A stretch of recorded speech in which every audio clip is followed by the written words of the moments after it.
a gente tem vivido momentos paradoxais, né? Uma hora a gente pula de alegria por uma bênção, outra hora a gente ajoelha e chora por causa de uma má notícia. Mas seja como for, o Senhor está sempre conosco e sendo o autor e consumador da nossa fé. Tiago, servo de Deus e do Senhor Jesus Cristo, as 12 tribos que andam dispersas, saúde. Meus irmãos, tende grande gozo quando cairdes em várias tentações, sabendo que a prova da vossa fé opera a paciência. Tenha, porém, a paciência, a sua obra perfeita, para que sejais perfeitos e completos, sem faltar em coisa alguma. E, se algum de vós tem falta de sabedoria, peça a Deus, que a todos dá liberadamente, e não lança em rosto, e ser-lhe-á dada. Peça, porém, com fé, em nada duvidando, porque o que duvida é semelhante à onda do mar, que é levada pelo vento e lançada de uma para outra parte. Não pense tal homem que receberá do Senhor alguma coisa. O homem de coração dobre é inconstante em todos os seus caminhos, mas glorie-se o irmão abatido na sua exaltação, e o rico em seu abatimento, porque ele passará como a flor da erva. Porque sai o sol com ardor e a erva seca, e a sua flor cai, e a formosa aparência do seu aspecto perece. Assim se murchará também o rico em seus caminhos. Bem-aventurado o homem que sofre a tentação, porque quando for provado, receberá a coroa da vida, a qual o Senhor tem prometido aos que o amam. Ninguém, sendo tentado, diga, de Deus sou tentado, porque Deus não pode ser tentado pelo mal, e ninguém tenta. Mas cada um é tentado quando atraído e engodado pela sua própria concupiscência. Depois, havendo a concupiscência concebido, dá luz ao pecado, e o pecado, sendo consumado, gera a morte. Não erreis, meus amados irmãos. Toda a bondade e todo o dom perfeito vem do alto, descendo do Pai das luzes, em quem não há mudança nem sombra da variação. Segundo a sua vontade, ele nos gerou pela palavra da verdade, para que fôssemos como primícias da sua criatura. Eu recebi da minha filha Clarice essa mensagem, que basicamente ela é uma mensagem que vem do pastor Tim Keller, que fala a respeito de sofrimento. Eu achei que deveria adaptá-la ao nosso momento, porque muitos de nós aqui, se não todos, estamos envolvidos com muitas dores, né? Dores próprias de pessoas amigas que estão sofrendo ou partiram, dores de vizinhos, de tantas... Né? O mundo está agonizando, o Brasil está agonizando, as cidades estão perplexas, o sofrimento está presente. Então, achei que era o momento de a gente adaptar e por isso eu quero louvar a Deus pela vida do pastor Tim Keller e dar esse mérito, né, a ele, que tem sido usado por Deus, e eu aqui nada mais fiz do que fazer uma adaptação ao nosso momento presente. E eu queria considerar a questão do sofrimento, né? Esse texto de Tiago, na outra tradução, fica um pouquinho melhor, porque diz que tende por motivo de grande alegria o passado por provações. Essa palavra ela é melhor e ela aparece em outras versões, né, do que tentações. O texto de Tiago fala, basicamente, 3 verdades. Primeiro, que as provações fazem parte da vida. Segundo, como devemos lidar com as provações. E terceiro, que nós não estamos sozinhos nas provações. Nós vamos dividir a mensagem em 2 partes, e eu vou falar a primeira parte hoje e a segunda parte no próximo domingo. Então, hoje nós vamos considerar esse ponto número 1, que as provações fazem parte da vida. O versículo 2, se você prestou atenção aí, diz o seguinte, ele não diz se você tiver provações, ele diz, mas como você tiver. Ou seja, vai acontecer, provações vão acontecer na nossa vida, fato, ok? Então não é assim, se um dia você tiver provação, não. Quando você tiver provações, então significa que a provação virá, mais cedo ou mais tarde, todos nós, até porque o próprio Jesus disse, no mundo tereis aflições. Então isso é fato. O que é a provação? Provação é um problema, uma dificuldade, né, qualquer, seja na área, por exemplo, da enfermidade, seja na área financeira, no relacionamento amoroso, enfim, são problemas, situações, dificuldades, mas a provação também ela é um teste. A palavra teste, no grego, se relaciona com o termo derreter, fundir, no contexto do minério de ferro, tá? Ou do minério, né? Que é aquecido, só do minério, tem nada de minério de ferro, tá? Que é aquecido em altas temperaturas para separar os metais preciosos, como prata e ouro. Não só Tiago, mas também Pedro e o escritor de Hebreus, eles falam de sofrimento com essa conotação de fornalha, tá? Que testa a fé. No sofrimento, a fé em Deus é testada, né? Se você quer saber se isso é verdade, depois você pode perguntar para o Erlon, né? Se ele não foi testado lá. E outras pessoas que estão aí passando por muitos sofrimentos, né? Sabe que no sofrimento a fé em Deus é testada. A fé, via de regra, ela não é testada na alegria, na abundância, na saúde, né? Já parou para pensar nisso? Que a fé, via de regra, ela é testada na doença, no problema, na angústia e no sofrimento, né? Jesus disse em Mateus, e depois você pode ver isso lá, Mateus 10, 24 a 33, que um servo não é, ou não está, o servo não está acima do seu mestre ou do seu senhor. Sendo assim, se ele sofreu, nós também vamos sofrer. Está entendendo, gente? Que o servo não é maior ou não está acima do seu mestre. Se nós somos seguidores de Jesus e Jesus sofreu, nós também vamos sofrer. Se a gente olhar para seguidores de várias religiões no mundo inteiro, e aí, se a gente considerar o cristianismo como mais uma religião, né,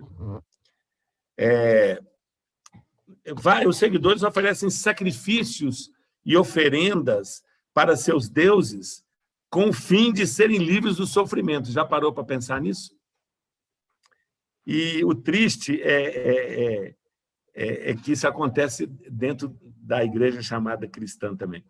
A ideia básica é a seguinte: eu farei pelo meu Deus e ele vai fazer por mim, né? Nessa relação de troca, né?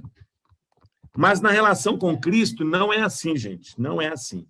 Jesus sofreu para redimir, salvar e justificar os pecadores. A redenção que aconteceu na minha vida, na sua vida, ela não veio apesar do sofrimento, mas através do sofrimento de Jesus na cruz do Calvário.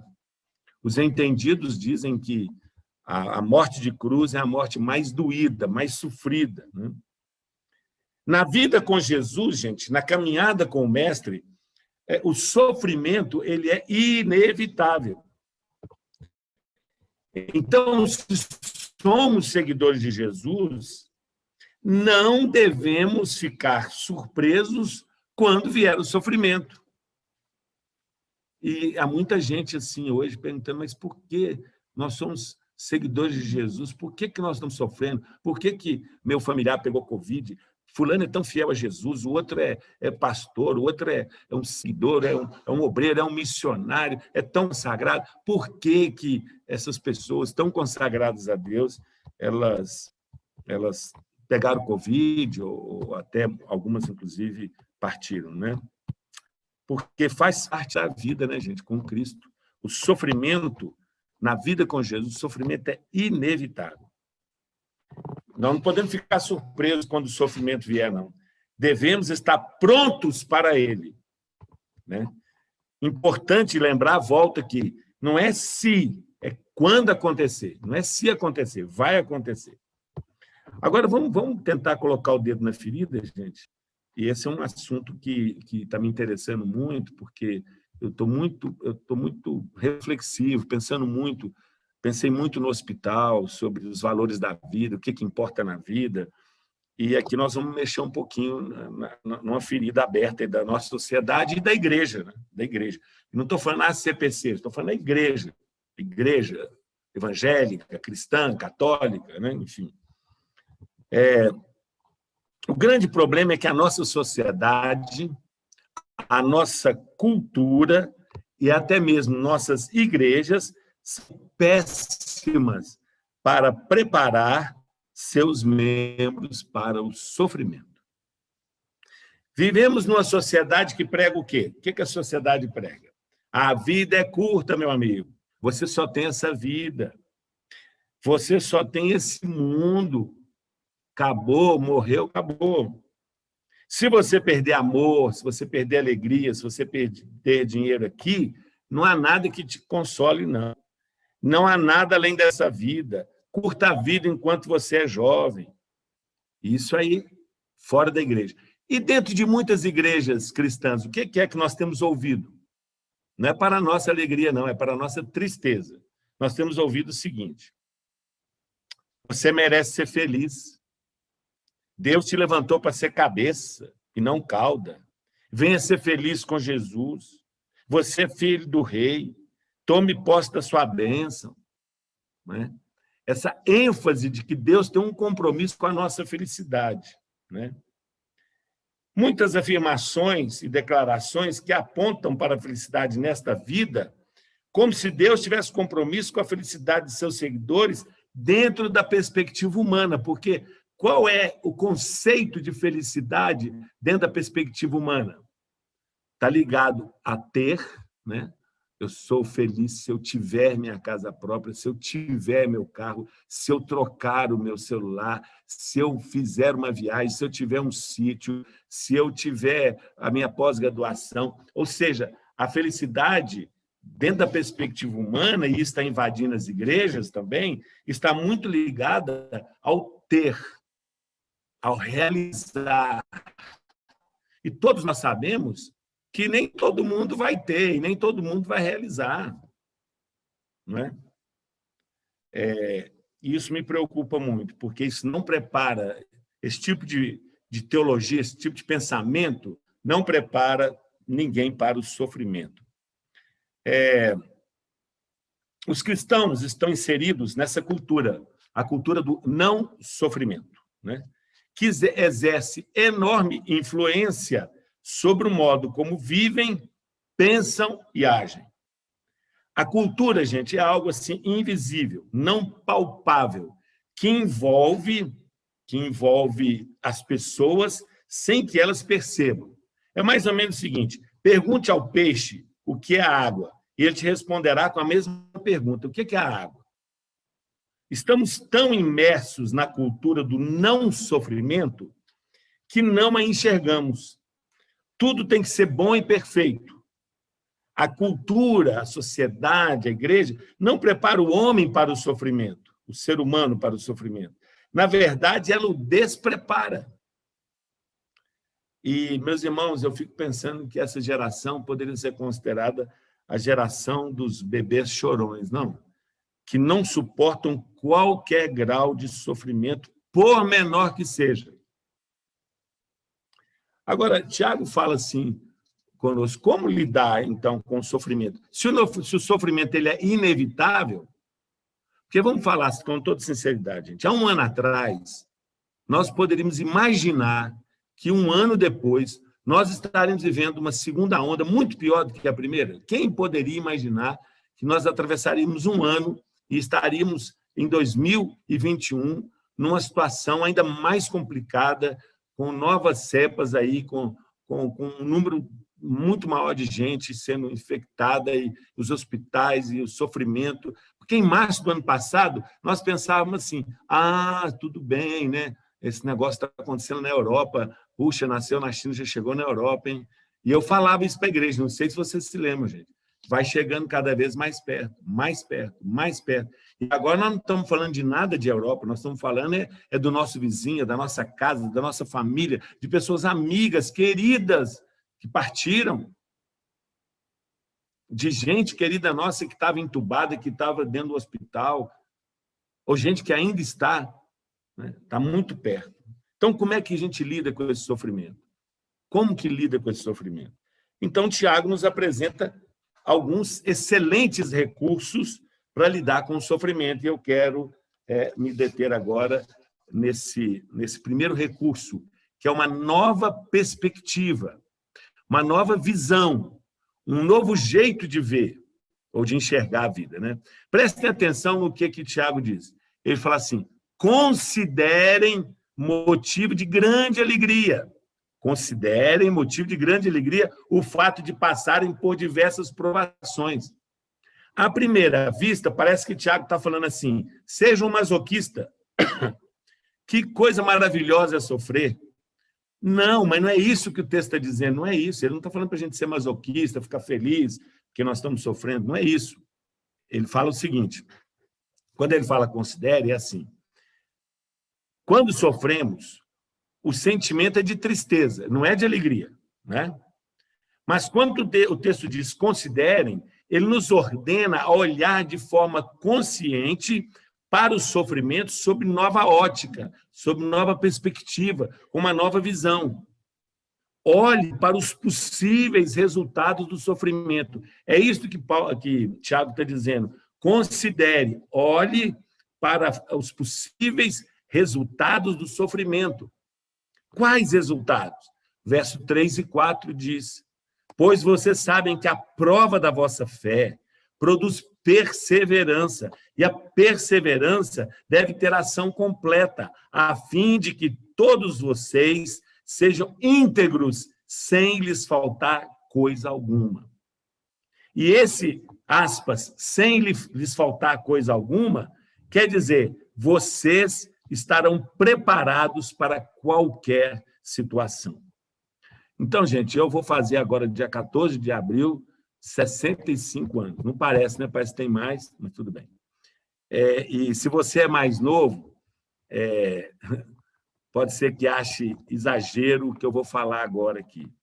Mas pessoas que têm aí mais ou menos a minha idade, né, como a Márcia e tal, vão entender direitinho.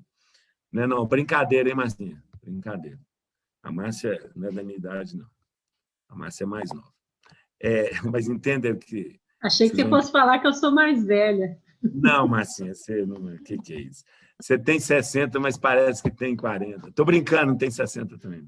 É porque eu não posso perder a oportunidade de brincar com a Márcia, né? Sempre.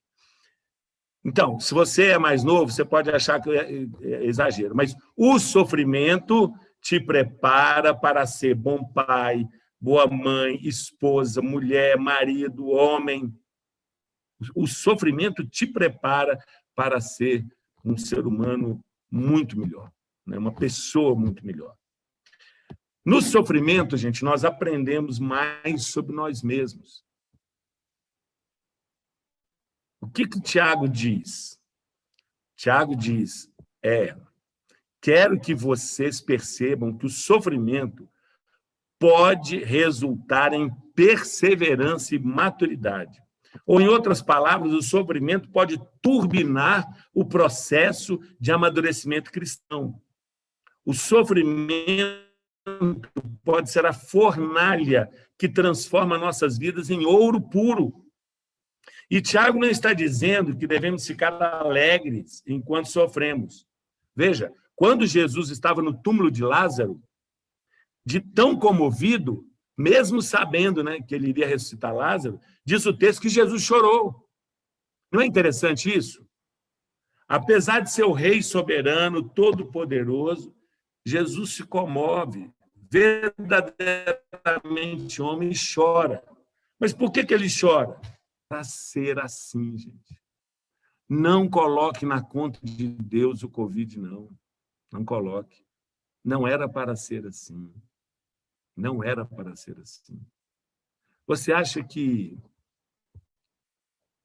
Como é que Deus olha hoje para um hospital completamente lotado e com 143 pessoas esperando um quarto? Como é que você acha que Jesus olha? Como é que você acha que Deus olha para isso?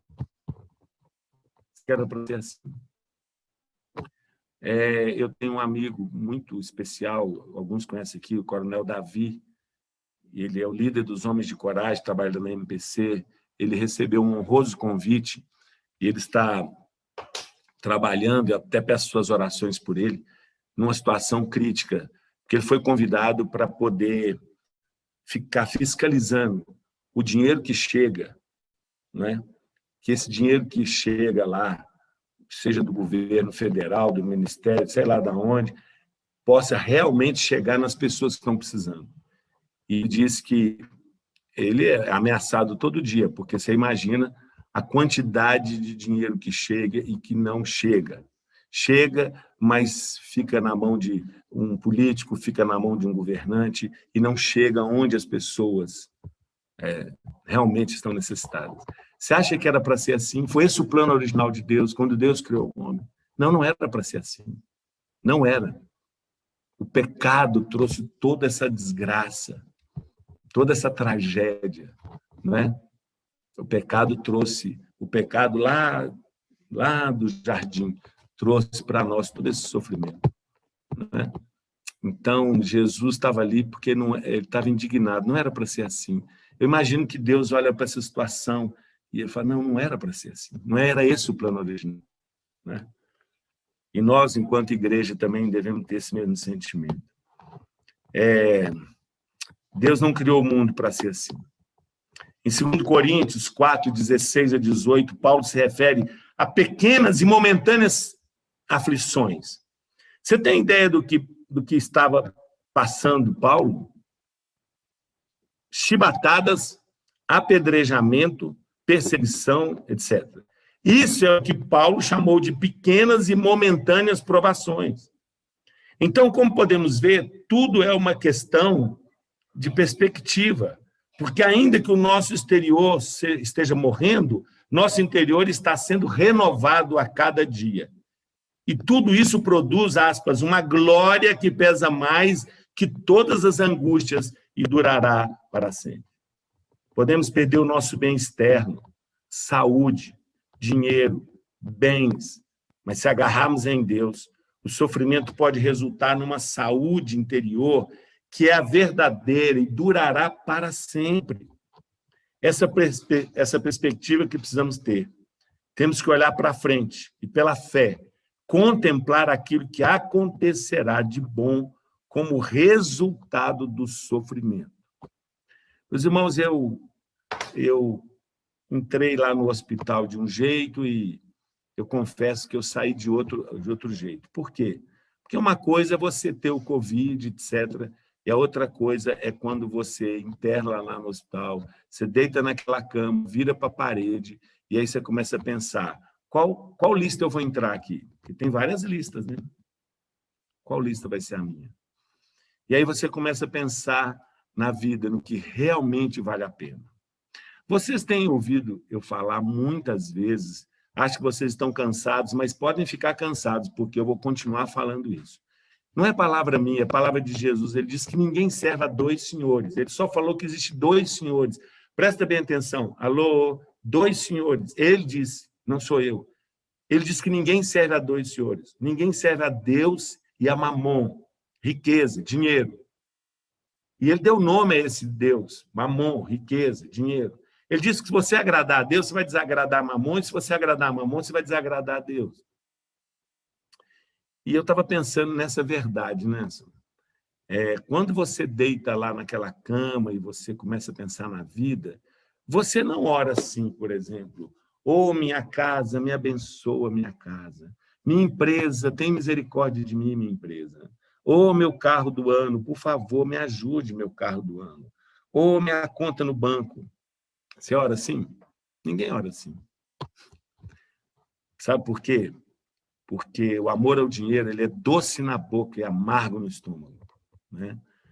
E a raiz de todo mal está no amor ao dinheiro.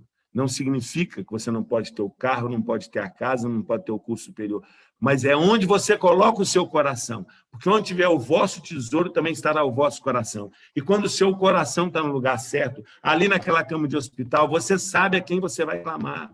Você vai clamar ao Senhor. Senhor Jesus, tem misericórdia de mim.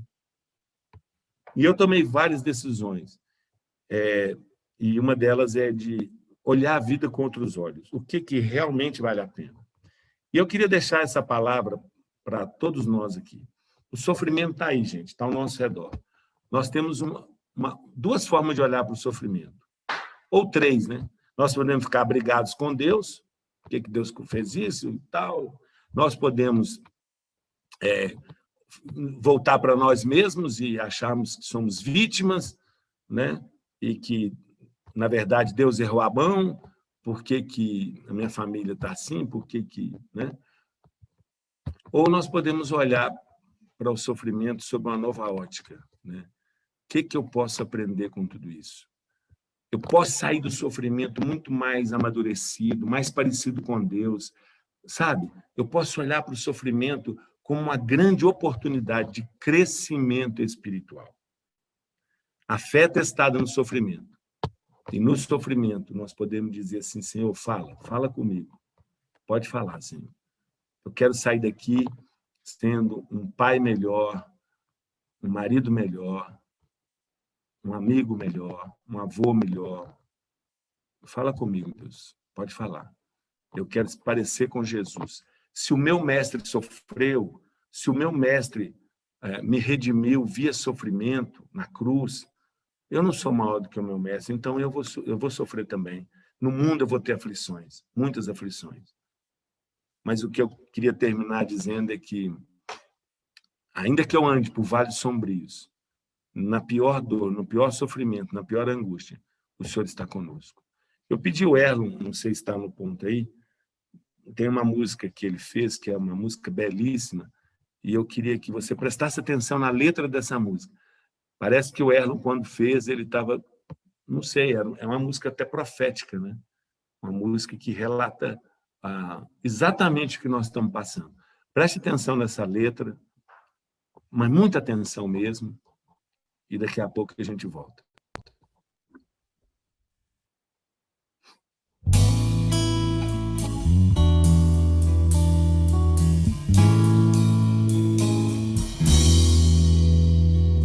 Olho ao meu redor e vejo a morte. Densas nuvens negras pairam sobre mim. Um exército sobremaneira forte se levanta para declarar meu fim. Mas me lembro que não estou deixado à sorte. O Senhor já prometeu me socorrer. Então olho para o mais alto dos montes, para aquele que em meus pés vai me suster. Na minha angústia clamo ao Senhor. Ele é o meu socorro, o meu protetor. A Ele entrego meus temores e Ele me sustém.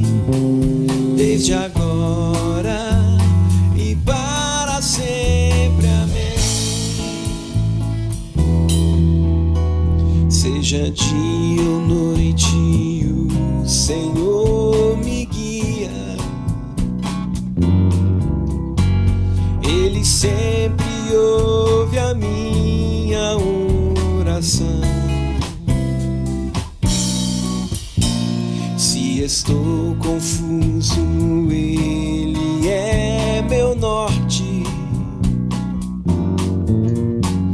Guarda minha alma e meu coração. Na minha angústia clamo ao Senhor. Ele é o meu socorro, o meu protetor. A Ele entrego meus temores e Ele me sustém. Desde agora e para sempre, amém. Na minha angústia clamo ao Senhor. Ele é o meu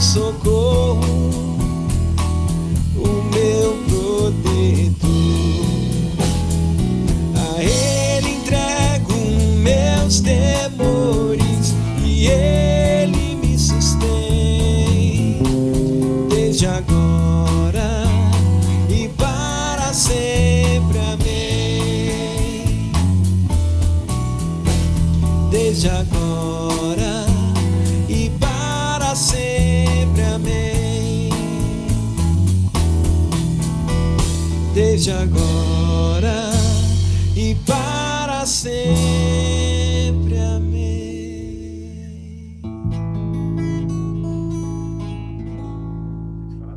Mas vamos dar a bênção aqui. Senhor, eu invoco sobre cada um dos meus irmãos agora a bênção do Senhor, Pai, Filho e Espírito Santo.